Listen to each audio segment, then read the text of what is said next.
Guys, good morning. Ayan, third day na po namin ngayon. So, kung makikita nyo, ayan. O, ayan. Hi po si Konsihala. Ayan. Ay, ang aming kalat po dito sa aming room. Ayan. Kitang-kita nyo naman, ha? Ayan. Ayan, Diyos ko. Oo, ganito po kami kakalat. Ayan. Ito po, dito po ang bed ko. Ayan.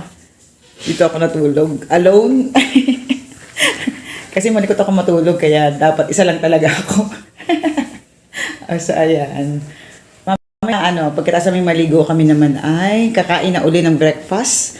Tapos, atake na naman kami for another seminar. Ay, ba't wala kami? Hindi ba ano ka ako? Hindi mo nakatagapin naman na yan. Hindi, mabait mo kasi yun. Mabait niya sa aralan. Medyo kwan nga lang. Ano? Hindi ko pa siya Hindi, mabait siya.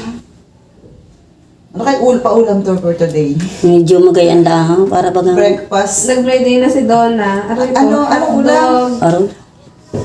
Hotdog at saka egg. Na naman. Egg na naman.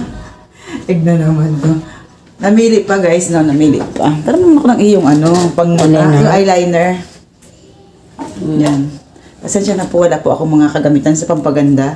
Ako po ay isang hampas lupa, nanghihiram lang po, Yan, drawing muna tayo guys. Saka hindi mo kailangan magganyan sa bukid. Oo nga. Bakit, matalas na. Hindi mo tinasahan. Yan. Wala nang pantas ah. Dapat mamaya na kayo magganyan. Maan mo sa mga tayo. Para maganda rin, Maganda. Ma-retouch na lang mamaya after ng ating, ating Lahat ako breakfast. mag-ayos ng gamit. Oo, yung adalhin natin, di ba? Mhm. Last day na natin Last day ngayon. na Diyos natin. ko. Mamaya ka na mag-ayos. Mag-almusal tayo. Kaya nga. Ayan. Tara na, sa baba at Ay, nasa ng kakain. suklay. Ayan, ka na.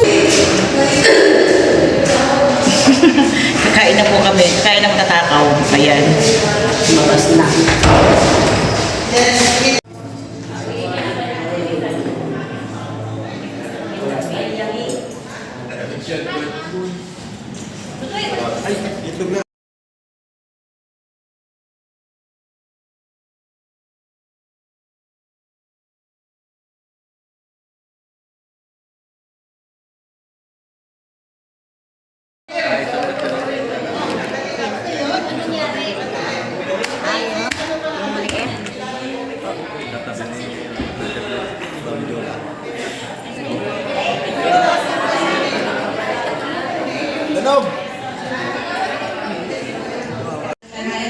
So, first timer ko po at unang tanong ko rin po ng Benigno. Para po sa overall impression para sa ginanap natin 3 days seminar. So, simulan po natin dun sa arrival natin po.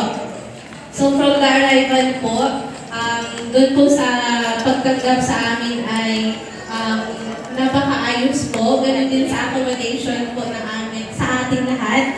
So, agree naman po tayo na maayos po ang accommodation sa ating lahat. Ano po? Sunod po ay ang ating pagkain. So, sa pagkain naman po, lahat po ba ay nabusog? So, sa